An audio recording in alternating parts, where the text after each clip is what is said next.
Welcome to ScholarsByte, a talk show with researchers. I'm your host, Amrita Panjwani, founder of Simplified Statistics. And today on this talk show, we have a wonderful guest. She pursued her research in marketing. She not only got published 18 research papers, but she also won the Best Paper Award at international and national conference. A warm welcome to Dr. Sreelata Neelesh.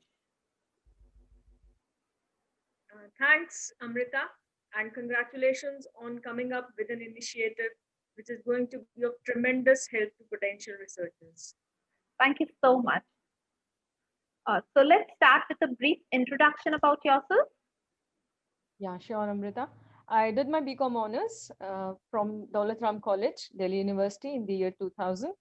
Went on to pursue B.Ed from Central Institute of Education, Delhi University, and then post-graduation specializing in marketing. Enrolled at Hindu College. However, at Delhi University, wherever you might be enrolled, you do your post-graduation at the department. So went to Department of Commerce and Business Administration, Delhi School of Economics, Delhi University. Afterwards, of course, I did my PhD from IGNOU. Then I had been working with the university, thereafter with at National Power Training Institute, and presently at Link. Okay. While you're pursuing your research, how was your experience during that process? Experience of research was initially very painful, I would say, because as a fresh researcher, nobody tells you that research means that much of effort, that much of rigor, and that much of patience. But once you get into that journey and start enjoying the journey, it becomes a little easier and you understand the value of whatever efforts you are putting in. So when I started, first thing was review of literature. Even before I was enrolled in PhD, I was living in Chennai at that point in time. There was this Center for Development Studies nearby, and it gave me exposure to tremendous amount of high quality research work. I would just drop in there, read a few theses, read a few reports, and it would be like, wow, this is the field of research, and this is something I'm gearing up for. So that's how the journey started. Okay. And what was the toughest part in your research? What part is easy about research? So, there is some part that where you lose your confidence, or you would say, "Oh, this is something I would never be able to do." Because most of the parts, maybe going through the literature, you would say, "Okay, this I can see, I'll be able to complete it," or maybe the part of selecting the topic, people struggle there. So, which part did you find as the biggest challenge for you? Uh, Let me put it this way. Each part was a challenge and a new learning came out of it. Like at that time, there was not really that much of PhD thesis being available online. So just to read PhD thesis, I had to go to the Ratan Tata Library at Delhi School of Economics. I would drop in there in the morning, and we were not allowed to take even clicks of the PhD thesis. But yes, I made an effort and thankful to all the librarians, all the library staff. They would fetch in those PhD theses from, I mean, last 10, 15 years, whatever theses were written in Delhi School of Economics. I had a chance to go through them, but I couldn't take a click. I had to make notes and then come back home again next morning, take metro, 2 hour travel, go there, read thesis, come back again. So that was the challenge in review of literature, one of the challenges. Another part is writing the thesis. And actually, this is something like we think it's our work. I know it by heart. So, what's the big deal about writing? But writing a piece of work which is self explanatory, so that even if a person who doesn't have an iota of knowledge about your field of research, but writing it in a simple way, clear way, and self explanatory way, that is something which was a real learning. And my guide professor N.V. Narasimham, he gave me so much of guidance, so much of his own time, precious time, and made me a better writer, I guess. That seems a lot of effort and a lot of learning throughout the process, as you said. And I can imagine that going through that much of research and going through that much of literature for past 10 to 15 years sounds so tedious. So, how would you club that? Some like if you read a part of a thesis and you go through it, and then how would you summarize it? Like, how would it help you build your own thesis? Yeah, that's a very good question, Amrita. Uh, to a large extent, it depends on what your supervising is expecting you to do.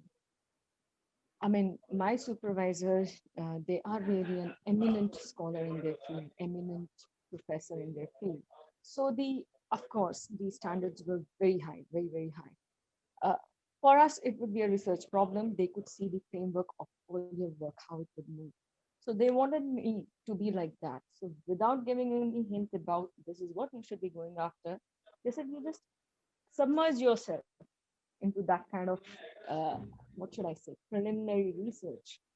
I mean, reading theses, reading reports, reading articles, going to different libraries, online sources, whatever I could gather, and then this preliminary study whereby you are just observing people in their natural settings and then observing what's happening in the industry through a forum, through being uh, a passive observer in the field. All of these things geared me up towards my design.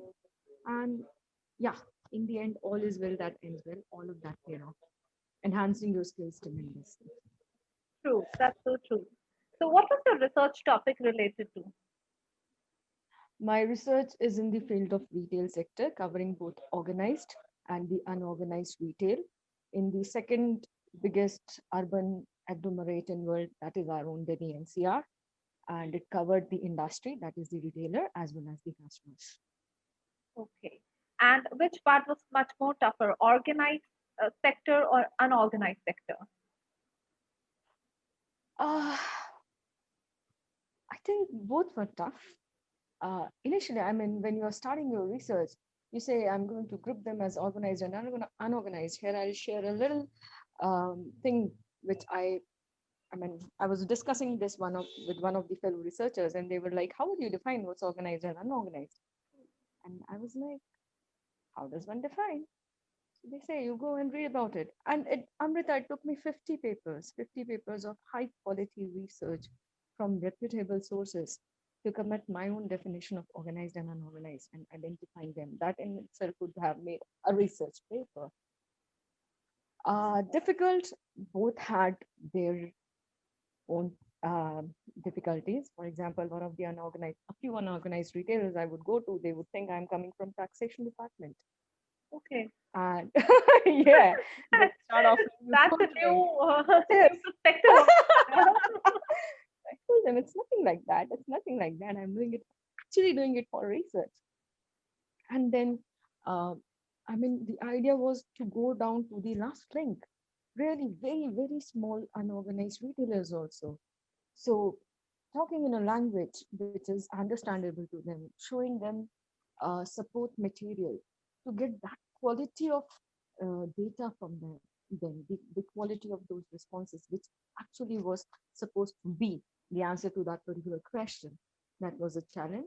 In organized sector, of course, I mean, talking to a manager, to somebody who is a boss to so many people and has so many activities lined up in the day, you sometimes have to wait and be patient. But a talk with them for half an hour is like a lot of learning, a lot of learning. So challenges both ways, but a lot of learning again. That's great to know. And I also, as I said in the introduction, that you have written an award winning research paper. So, what's the recipe for that? A guide with very high standards Okay. and yeah, and knowing your problem well. I mean, knowing your problem well seems an easy task, but for a business researcher, it's half the battle won if you know your problem well. And then train in front of mirror as if audience is standing there asking as many questions as possible. You think those questions, practice those answers, and then I think that kind of passion for your work, it works. So, I would say that you were pretty much practical in writing your research paper from the perspective of what people would like to know and how it is applicable in the real world. I find that many of my fellow participants actually came up with a good work, but many a times audiences might not be able to connect with you. So that kind of connect with the audience to present it in a way that even those who might not be from your field Like marketing is a huge field. Somebody's talking retail, somebody's talking FMCG, somebody is talking hospitality. Don't use jargons. Connect with the audience, simple language. And let's be ready. Each of the questions is a good question. Acknowledge that, go with the audience. That is important as much as the content, uh, the the use of your research paper plus your presentation also.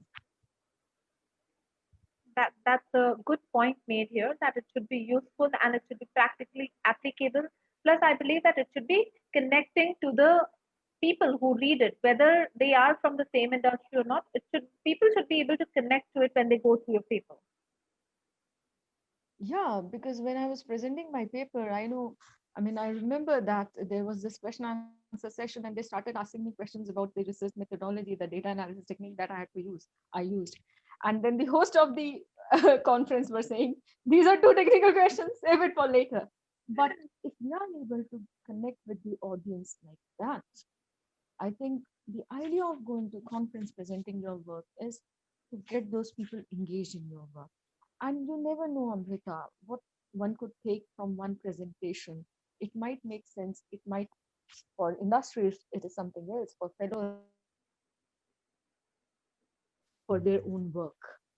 So that kind of takeaway, different audiences, different kind of takeaway, and you cater to all of them if you are very simple, to the point, and actually connecting with the audience. That's a wonderful point made. So, what would be Like the in your final? case, you are connecting so well with me. Thank you so much. Asking questions which make sense to me and I am capable of answering.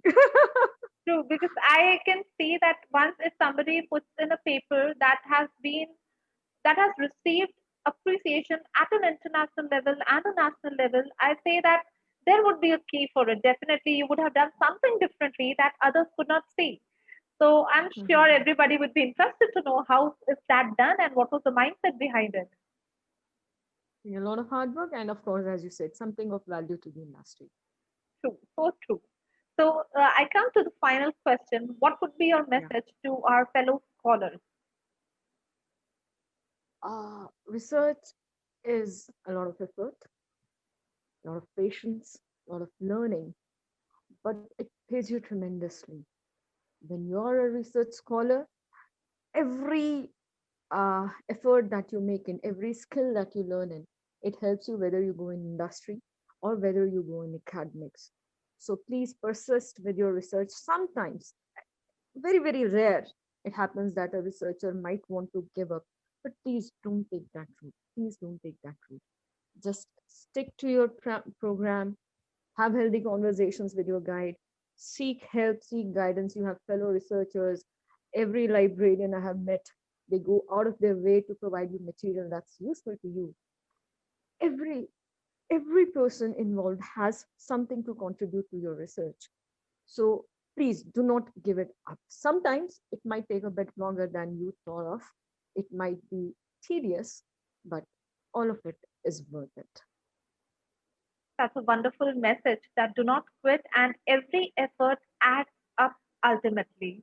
It's been wonderful talking to you, to the Dr. Sreelata. Thank you so much for your time. Thanks for having me in the talk show and all the best to you, Amrita. It was really wonderful talking to you. Thank you so much once again.